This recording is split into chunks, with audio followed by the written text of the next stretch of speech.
ఇప్పుడు legendary producer Allu Arvind గారిని మాట్లాడవలసిందిగా రిక్వెస్ట్ చేస్తున్నాం. సార్, అందరికంటే క్రేజీ ఫ్రెండ్ మీరే సార్. ప్రతిసారి ఫుల్ ఫన్ క్రియేట్ చేస్తూ ఉంటారు. ఇది ఒక ఎటకారం బ్యాచ్.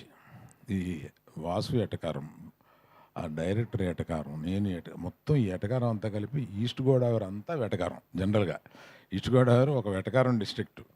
వాళ్ళకి ఆ ఫన్ను సరదా అంటే చాలా ఇష్టం. అందువల్ల మొదట్లో ఆయ్ అని పేరు పెడదామా అని ఆలోచించినప్పుడు ఒక ప్రాంతానికి ఆగిపోతుందేమో ఆయ్ అనేది, మిగతా ప్రాంతాల్లో తెలియదు కదా అని అంటే మేము కాసేపు కూర్చుని ఆయ్ ఎన్ని రకాలుగా ఉపయోగిస్తారు అని ఒక 20 రకాలు అనుకున్నాం ఆ ప్రాంతంలో. సో అందుకని టైటిల్ కరెక్టు.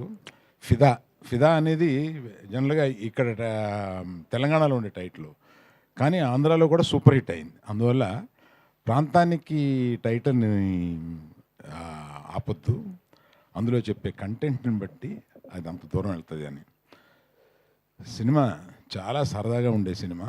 అంటే ఇవాళ సరదాగా ఉండే సినిమాలు బాగా పే చేస్తున్నాయి కాబట్టి తప్పకుండా ఇది పే చేస్తాను అనుకుంటున్నాను నేను. ఆ దర్శకుడికి ఆ టైమింగ్, మన కామెడీలో కావాల్సింది ఏంటి, మెయిన్ టైమింగ్. ఆ టైమింగ్ గ్రిప్ ఉంది. నేను ఫస్ట్గా నితిన్ని అప్రిషియేట్ చేయాలి. నాకు కథ చెప్పి నితిన్ అడుగుతున్నాం అంటే ఊరుకోవా అన్నాను వాసుని. అంటే హీరో అవ్వాలనుకున్నప్పుడు ఇలా కొడితే 20 మంది పడిపోయేలాగా అనుకుంటారు, కానీ ఈ కామెడీ సబ్జెక్టు ఫ్రెండ్స్ తోటి రోడ్ల మీద అల్లరి చేస్తూ తిరిగే ఈ సబ్జెక్ట్ ఎందుకే ఒప్పుకుంటారు అని అంటే, తర్వాత ఆయనతోటే నాకు చెప్పించాడు. నాకు కథ చాలా నచ్చిందండి, చాలా సరదాగా ఉంది.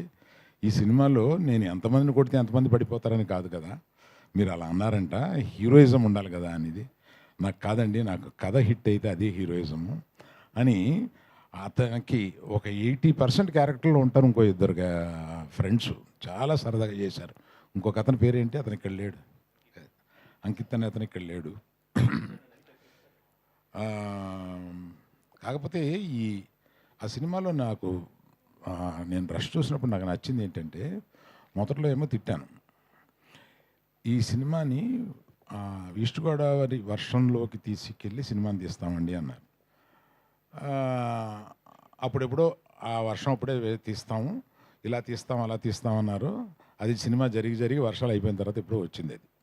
అది వచ్చి దాన్ని ప్రతి సీన్కి వర్షం కురిపిస్తూ 1 కోటి చిల్లర వర్షానికి అయ్యిందండి. ఇది వాసు లెక్కలో రాసుకోవాలో మరి డైరెక్టర్ లెక్కలో రాసుకోవాలో తెలియదు. వర్షం వచ్చినప్పుడే వీళ్ళు సీన్లు తీశారు, వర్షం రప్పించారు, ఆర్టిఫిషియల్ వర్షం కురిపించారు. ఇలాగా. కాకపోతే ఫైనల్గా సినిమా చూసినప్పుడు ఆ గ్రీన్స్లోకి వర్షంలోకి మనల్ని తీసుకెళ్ళి మనం తడుస్తున్న ఫీలింగ్ తీసుకొచ్చారు. అందువల్ల నేను కూడా గట్టిగా ఏమనలేకపోతున్నాను. రిలీజ్ తర్వాత చెప్తాను. ఒకసారి ఏదో పెద్ద కుటుంబంలో నుంచి ఒక మనిషిని హీరోగా పెట్టుకుంటున్నాం కదా అని ఎన్టీఆర్ గారికి ఫోన్ చేశాను. ఫోన్ చేసి ఇలాగా నితిన్ అనుకుంటున్నాము అని అంటే, ఏమండి ఎవరి లైఫ్ ఆడదే, అది మనం సినిమాని ఫస్ట్ డే వరకు ఏదో మన బంధువులనో మనవాళ్ళనో ఇదని చెప్పుకుని తీసుకుని వెళ్తాం. ఆ తర్వాత వాళ్ళు పడే కష్టం, వాళ్ళు చేసే యాక్టింగు, దాన్ని బట్టి వాళ్ళు పైకి వెళ్తారండి. అందుకని మీ కథ బాగుందని చెప్పాడు కనుక చేసేయడమే అండి, ఇవన్నీ పెద్దగా ఆలోచించొద్దు. పెద్దవాళ్ళ కుటుంబంలో నుంచి ఇలాంటి క్యారెక్టర్ ఏమీ లేదు, సినిమా బాగుంటే పర్వాలేదు, బ్రహ్మాండంగా ఆడద్ది, మీరు డెఫినెట్గా మిస్ కానివ్వరు, చెయ్యండి బాగుంటుంది అని అన్నారు. సో ఇది ఇతనిలో ఆ మెరిట్ చాలా ఉంది, చాలా బాగా చేశారు, చాలా ఈజీతో చేశారు ఆయన. అమ్మాయి కూడా, అమ్మాయి ఇక్కడ లేదు, ఇవాళ ఏదో ఎక్కడో షూటింగ్లో ఉందంట, దుబాయ్ పెళ్ళికి వెళ్ళింది. ఆ అమ్మాయి పెళ్ళా వేరే వాళ్ళ పెళ్ళి అంటండి. సో ఈ తర్వాత ఇలా చెప్పినప్పుడు మీ అజయ్ గారు మ్యూజిక్ డైరెక్టర్గా నాకు చెప్పారు, వాసు ఒక కొత్త కుర్రోళ్ళు కొంతమంది వస్తున్నారు, మన సినిమాలో ఎంకరేజ్ చేద్దామని. డెఫినెట్గా చేద్దామని అన్నాను. ఇలాంటి బడ్జెట్ లిమిటెడ్గా ఉన్న సినిమాల్లో మనం ఎంకరేజ్ చేసి వాళ్ళు పైకి వస్తే మనకే ఆనందం అవుతుంది. అలాగే నేను ఇంకా చాలా ఫంక్షన్లు జరుగుతాయి, నన్ను వాసు వదలడు కనుక అందరి గురించి మళ్ళీ విడివిడిగా చెప్తాను నేను. ఇంకేమైనా మర్చిపోయినా వాసు?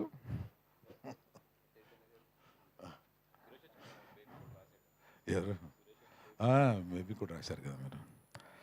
లిరిసిస్ట్ సురేష్ గారును, తర్వాత మాకు చైతన్య గారు మా బ్యానర్లో, అంటే ఈయన కష్టాలు వస్తే అతుకునే టైప్ అనమాట. ఈయన అంటే ఎక్కడో జరగటలేదు, ఇదేదో ఎడిటింగ్ దీన్ని ఇంకా బెటర్గా చేయాలి, లేకపోతే ఈ సినిమాని ఇంకొంచెం బెటర్గా చూపించాలి అనుకున్నప్పుడు ఆయనకున్న అనుభవం తీసుకొచ్చి చూపిస్తే ఆయన దాన్ని అక్కడ కూర్చుని నెలల తరబడి దాన్ని రిపేర్ చేస్తూ మనకు వచ్చే ప్రోడక్ట్ని మనం అలా చూస్తాం, కానీ వెనకాల చాలా కష్టాలు ఉంటాయండి. ఆ కష్టాలని ఎక్కువ పంచుకునే వాళ్ళల్లో మా గీతార్ట్స్లో చైతన్య ఒకడు. Thank you Chaitanya, thank you. So media మిత్రులకి ఇక్కడి నుంచి జనం బాగుంది అని చెప్పే వరకు మీరు తీసుకెళ్ళాలి.